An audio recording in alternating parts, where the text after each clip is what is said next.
Sejak zaman dahulu, nama Raja Airlangga tidak hanya menjadi sejarah, tetapi juga merajut kisah epik yang terus menggema dalam ingatan masyarakat Jawa. Dalam berbagai cerita rakyat dan karya sastra, namanya menjadi pijakan kuat, bahkan sering diabadikan dalam berbagai tempat di Indonesia. Airlangga, yang bermakna air yang melompat, memiliki cerita menakjubkan yang membentang di tengah gemerlap sejarah. Lahir pada tahun 990, Airlangga menjadi simbol perlawanan terhadap Mahapralaya, bencana besar yang menghantam seperti air bah. Kisahnya sering dianggap sebagai perjalanan melompat dari ketidakpastian, dan inilah yang memberikan makna mendalam pada julukannya sebagai air yang melompat. Ketika Airlangga masih muda, ayahnya, Udayana, memerintah di kerajaan Bedahulu dari Wangsa Warmadewa. Ibunya, Mahendradatta, adalah seorang putri dari Wangsa Isyana di kerajaan Medang. Medang pada waktu itu merupakan kekuatan besar yang tidak hanya menaklukkan Bali, mendirikan koloni di Kalimantan Barat, tetapi juga melancarkan serangan ke Sriwijaya.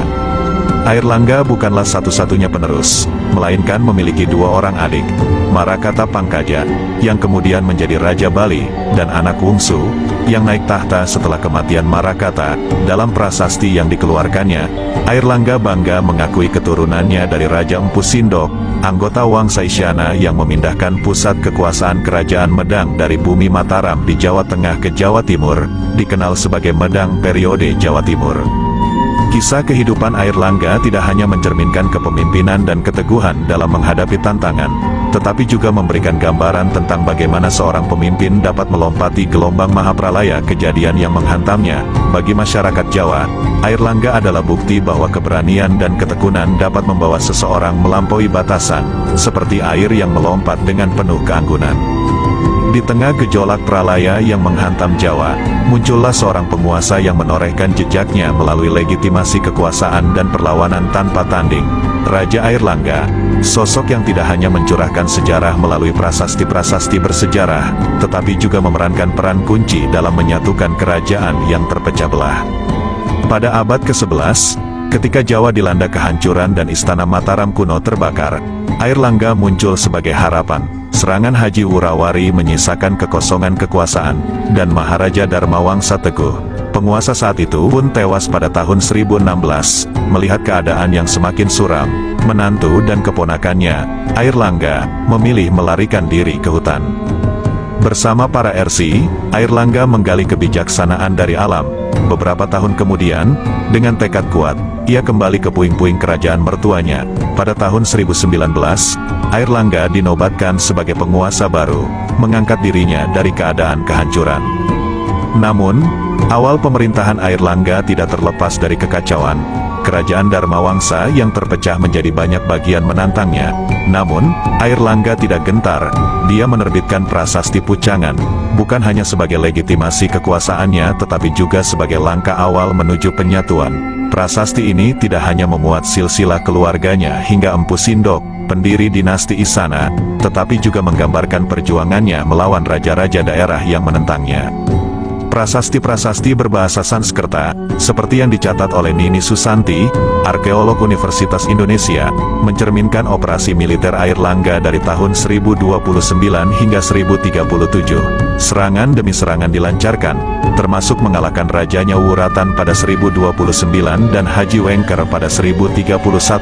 Bahkan ketika lawannya sangat kuat, seperti Raja Wengker, Airlangga berhasil menunjukkan keberaniannya, meskipun tak selalu jelas apakah lawannya tewas atau hanya ditawan. Tidak hanya berfokus pada pertempuran, Airlangga juga memberikan hadiah gelar kehormatan dan status sima kepada mereka yang setia memperkuat kedudukannya. Upayanya tidak sia-sia, karena pada tahun 1032, Airlangga berhasil melibas Haji Wurawari, menandai akhir dari semua perusuh di tanah Jawa. Prasasti Pucangan bukan hanya catatan sejarah, tetapi juga saksi bisu perjuangan seorang raja yang melompati tantangan, memerangi musuh-musuhnya, dan dengan gagah berani menyatukan kembali kerajaan yang hancur. Airlangga, sang penguasa yang melompati puing-puing kekacauan, meninggalkan warisan yang abadi dalam sejarah Jawa. Dalam gelombang peperangan dan kemenangan yang melibatkan raja-raja hebat, Airlangga muncul sebagai tokoh yang mengukir sejarah dengan gaya penuh warna. Prasasti-prasasti bersejarah mengungkapkan perjalanan seru sang raja, mulai dari kemenangan membanggakan hingga kekalahan yang mengejutkan. Pada tahun 1030, 952 Saka, prasasti baru mencatat kemenangan Airlangga atas Raja Hasim. Tak hanya sekadar memenangkan pertempuran, Airlangga memberikan penghargaan sima kepada rakyat desa baru yang memberi perlindungan kepada raja dan tentaranya saat serangan dimulai. Airlangga tidak hanya seorang penguasa yang memenangkan peperangan, tetapi juga seorang pemimpin yang menghargai jasa dan dukungan rakyatnya. Namun, kekalahan juga menyapa Airlangga, seperti yang tercatat dalam prasasti Terep pada tahun 1032. Meskipun serangannya ke Haji Wurawari dan kerajaan Ratu Perempuan Gagah Perkasa mengalami kegagalan, Airlangga tidak putus asa. Prasasti Terep mengungkap bagaimana raja memberikan anugerah kepada Rakai Pangkaja Dyah Tumambong, yang dengan penuh kesetiaan berdoa dan melakukan puja agar Airlangga meraih kemenangan. Setelah permohonan Dyah Tumambong terkabul, Airlangga memberinya gelar Rakai Halu Dyah Tumambong sebagai penghormatan. Prasasti Pucangan menambahkan babak seru lainnya dalam kisah perang Airlangga. Terjadi serangan dari Haji Wengker pada tahun 1035, 957 Saka, yang mungkin merupakan pemberontakan. Airlangga, dengan pasukan siap tempur, meraih kemenangan yang gemilang melawan raja bernama Wijayawarma. Wijayawarma bahkan ditangkap oleh pasukannya sendiri dan gugur. Namun, perjalanan peperangan Airlangga belum berakhir. Prasasti Pucangan berbahasa Jawa kuno mencatat bahwa pada tahun 1037, Wijayawarma melarikan diri ke Kapang dengan pasukan yang masih setia dan berhasil dikalahkan di Sarasa, menandai akhir dari gelombang peperangan yang mengguncang Jawa. Analisis oleh Vernika menyoroti penggambaran Airlangga dalam Prasasti Pucangan sebagai upaya legitimasi sebagai raja yang mampu menenangkan negaranya di tengah tantangan. Dengan penuh warna, kisah Airlangga tidak hanya tentang kemenangan gemilang, tetapi juga tentang bagaimana ia menghadapi kekalahan dan menghargai dukungan rakyatnya, penguasa yang menciptakan tarian kemenangan dan kekalahan dalam panggung sejarah Jawa.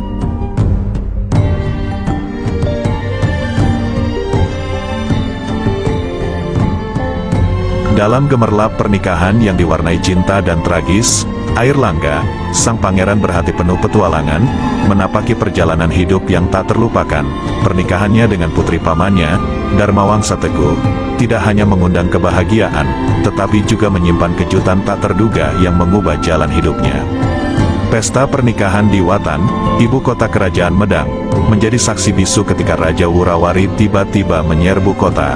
Wurawari, yang bersekutu dengan kerajaan Sriwijaya dan mendapat dukungan kuat dari Wangsa Shailendra, memberontak. Kejadian epik ini tertoreh dalam Prasasti Pucangan, sebuah catatan pahit yang disusunkan dan dikuatkan oleh De Kasparis.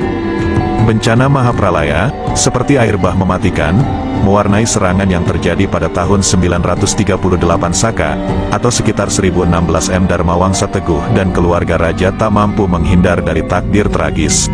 Istana Watan terbakar, dan Airlangga, sang menantu dan keponakan, bersama putri Dharmawangsa, berusaha menyelamatkan diri dari malapetaka tersebut.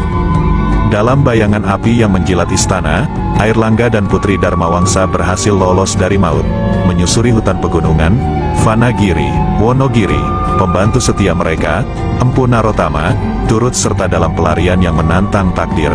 Saat itu, Airlangga baru berusia 26 tahun, dan kehidupannya berubah drastis menjadi seorang pertapa yang menjalani hari-hari mistis. Salah satu bukti petilasan perjalanan Airlangga dan para pelarian tersebut kini dapat kita temui di Sendang Made, Kudu, Jombang, Jawa Timur. Tempat itu menjadi saksi bisu dari perjalanan penuh liku dan keberanian sang pangeran yang mencari kedamaian di tengah badai tragedi pernikahan yang mengguncangnya.